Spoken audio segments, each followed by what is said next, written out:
Good afternoon. I'm Carolina Gilcapi from Sade Adventures, and I wanted to thank you for taking a moment of your day to help us decide which destination works best for our next group departure. They have been such a success in the past to travel in a small group of 10 to 12 people to a destination that we all love, all wanted to experience. So I really want to put one on the calendar again. And of course, you would have first access to it. But I would love your feedback first. Let me share my screen and we'll just take a few moments to go through the options that I have in mind. The first option is Panama and Colombia.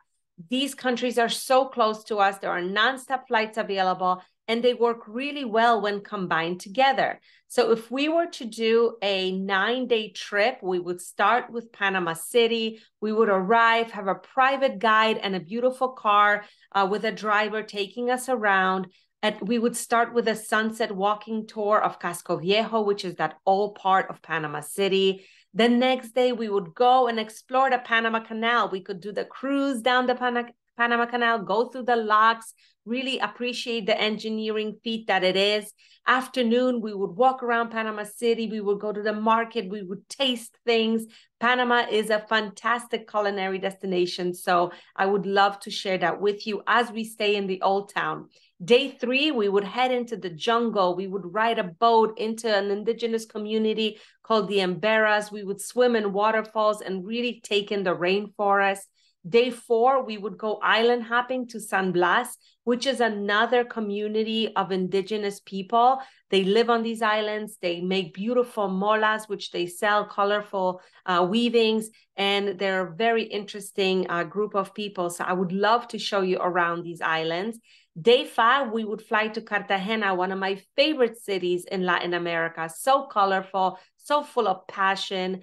We would start with a horse and buggy through the Old Town. The next day, we would have a tour, go to the markets, maybe do a little cooking.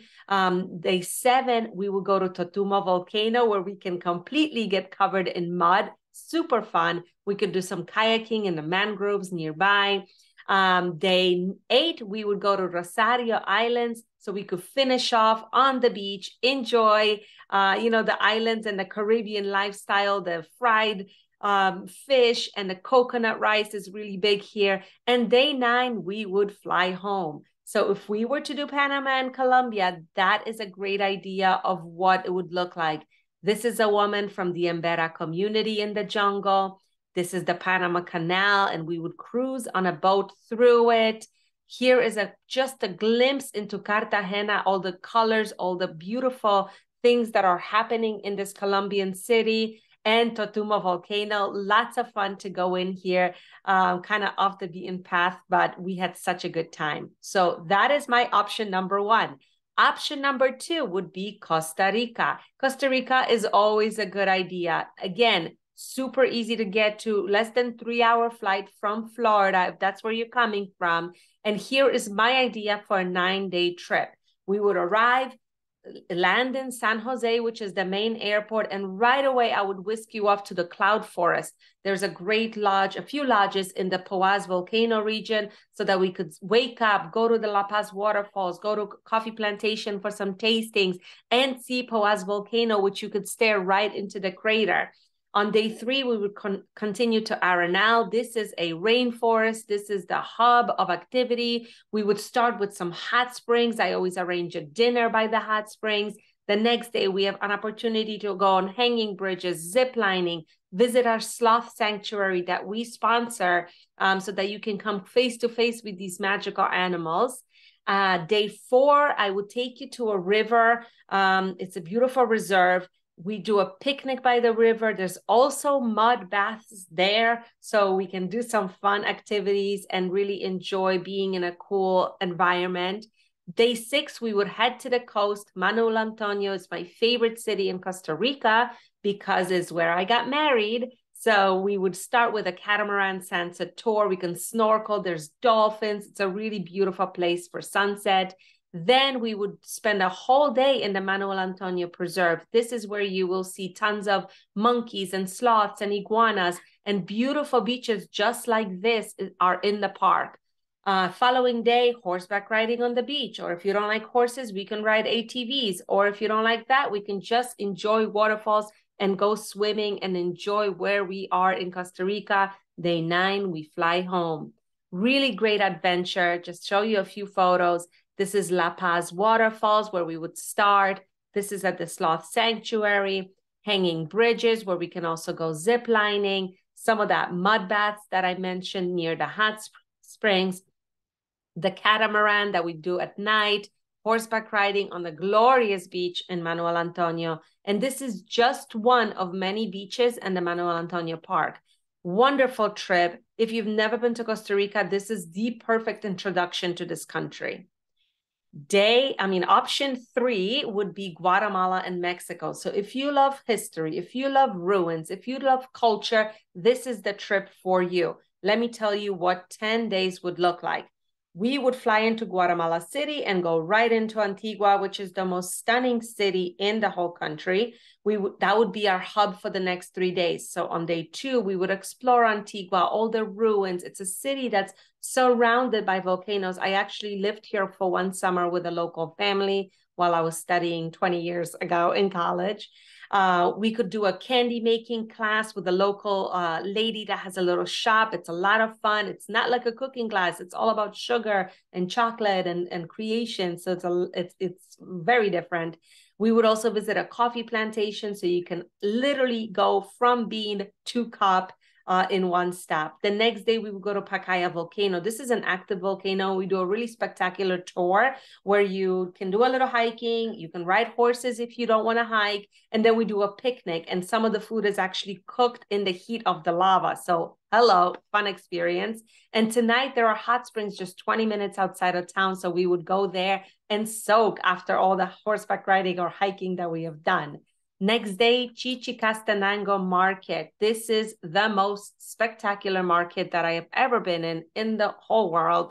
It's so colorful, so full of energy. It is not just for shopping and buying souvenirs, but it is a cultural explosion. And I have traveled around the world looking for another market like that, and I have not found one. I really love Chichicastenango and sharing it with my clients.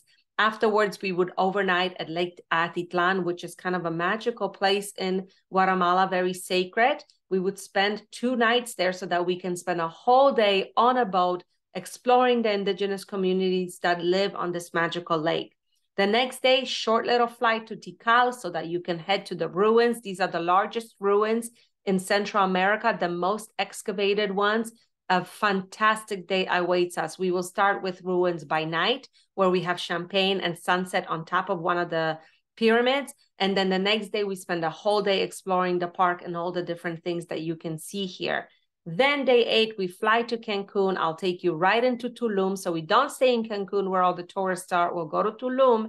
And there we will focus not only on the most beautiful beaches that are in the coast of Cancun here, but also see Tulum ruins and go swimming in a cenote, which is a natural watering hole.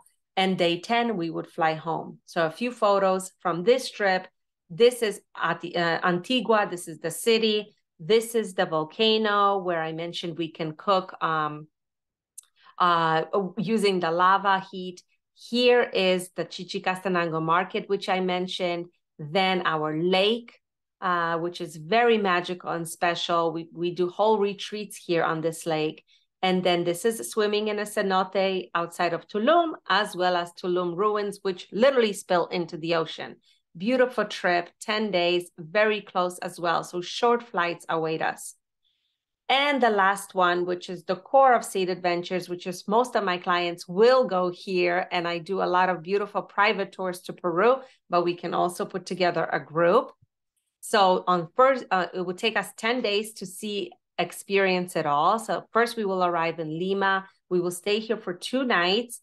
We will do some tastings around the ruins and around the sites. It's right on the ocean, so it's a really great environment. We'll have a pisco sour class. Then we fly to Cusco, and here we are entering high altitude. So right away, I take you to Sacred Valley. This is where we can acclimate easier.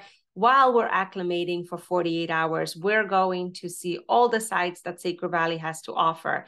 There are indigenous communities that I sponsor here and we like to visit high up in the Andes.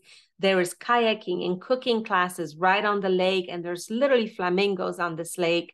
There's Pisac Market, which is very popular and very special in Peru. There's Ollantaytambo Ruins and Village, and there's so many other things and Incan sites and laboratories that we will visit during our 3 days in the Sacred Valley. Then we're ready, we're fully acclimated. Day 6, we're going to go to Machu Picchu. You have a choice of riding the train all the way to the ruins or getting off the train and hiking for about 6 hours so you can walk into the ruins on foot. Your choice, no problem taking the train. It's a beautiful glass dome train. Then the next morning, we'll rise with the sun and go back to the ruins so we can have a sunset or sunrise experience at the top of Machu Picchu. We'll have brunch. You can do some trails and hiking if you'd like. And then we go by train to Cusco. Our final destination is Cusco. We'll be there for 3 nights and we will focus on seeing the highlights. I like to see Cusco on foot, which is the old town. Then we'll go outside of the city to see the Incan sites that look over Cusco proper.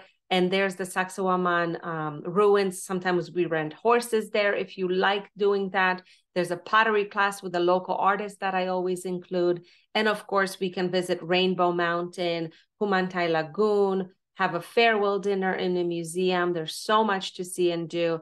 Day 10, we fly home. So a few photos from Peru here.